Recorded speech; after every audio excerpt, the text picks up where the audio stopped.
Oh,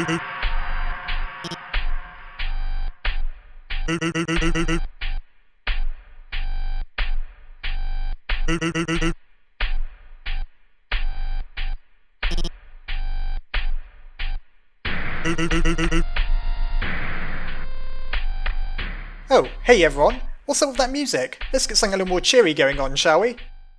Ah, that's a little better. Well, before starting off, I just want to say thank you so much. As of making this video, I'm over 1,000 subscribers and I'm approaching 1,500.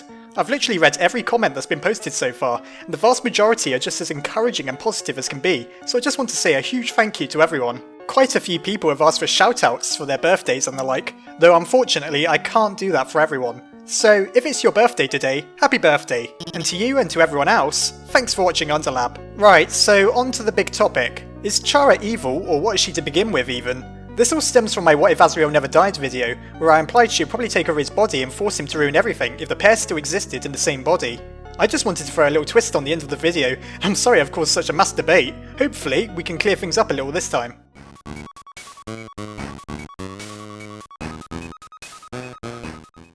First things first, who is Chara, or Chara?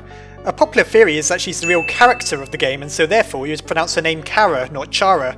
I'm going to stick with Chara as it sounds a little better to me, and what she really is isn't completely confirmed. Some of you might not even have any idea who I'm talking about. She's only referenced a few times near the very end of the game, and only on the genocide path do you actually meet her. Let's start from the very beginning. A long time ago, monsters were sealed underground. They had no contact with the surface until one day a human child fell down. They were discovered by Prince Azrael Dreamer, the son of Toriel and Asgore, and the two soon became inseparable friends. This human was Chara. Azrael's parents adopted them and treated them just as well as they treated their son. One day, the pair attempted to bake a butterscotch pie for their father, like Toriel might. However, they made a terrible mistake by accidentally using buttercups rather than butter as the recipe demanded, and Asgore fell ill for a time. It was through this mistake that they discovered the poisonous quality of buttercups. The two desperately wanted to reach the surface. They formed a plan where Chara would poison herself, allowing Azrael to take her soul and exit through the barrier. While on the surface, Azrael, with Chara's soul within him, would collect 6 souls so that he could break the barrier and free everyone. However, this is when things went wrong. Azrael was always quite a meek child, and when he came across humans as he held Chara's body in his arms, he couldn't find the determination to fight them. As a result, they assumed that he was responsible for the death of the child he was carrying.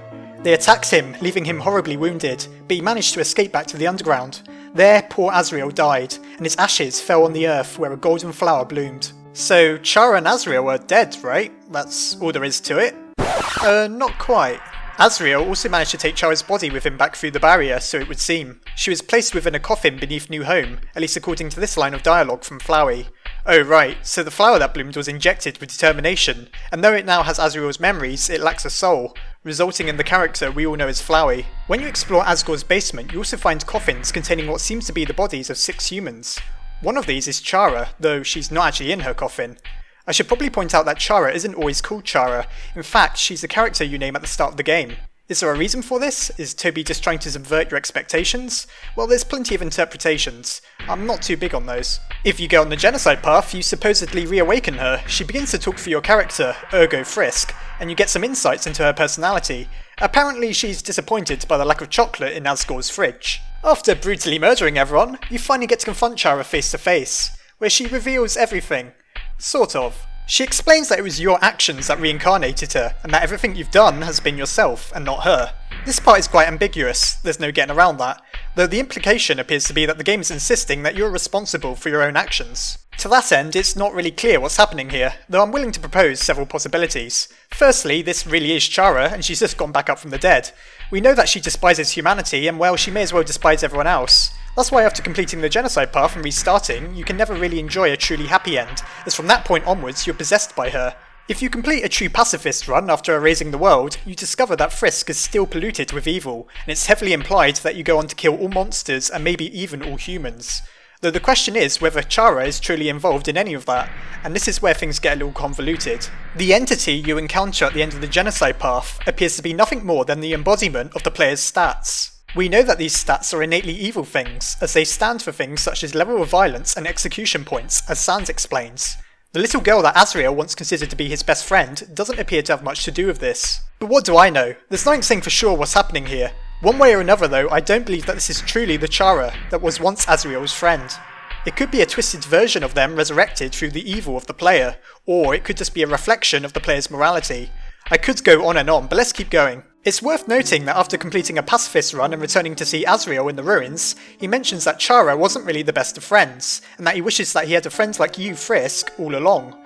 Though that doesn't immediately implicate her as the source of all evil, as we know that she was a seemingly very depressed and miserable person, so it's no wonder that she didn't try to make herself all that likeable. So that's how it seems to be. Chara was an unhappy child who sadly died in her attempt to escape the underground with Asriel.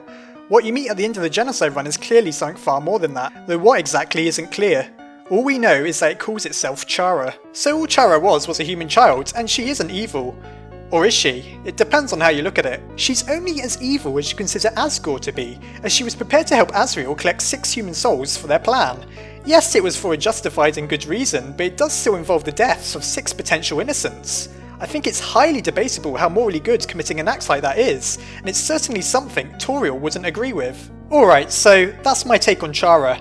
Maybe I completely missed something again, and there will be another war in the comments. I do agree that what happened in the very end of my Asriel video probably wouldn't have happened, and that Chara likely isn't truly responsible for the events of the genocide path. She was just a depressed and angry girl with a tragic end. The only ones responsible for the genocide path are those who choose to go on it, and why would you do that? All monsters are lovable, right? I can't see why anyone would commit to the evil route. But you know, I had to make this video. And now reading what Flowey has to say, you know, it seems pretty relatable. You're right guys, Chara isn't evil. But as for me, I'm pretty sick of seeing the same things over and over, so just this time, let's kill everyone.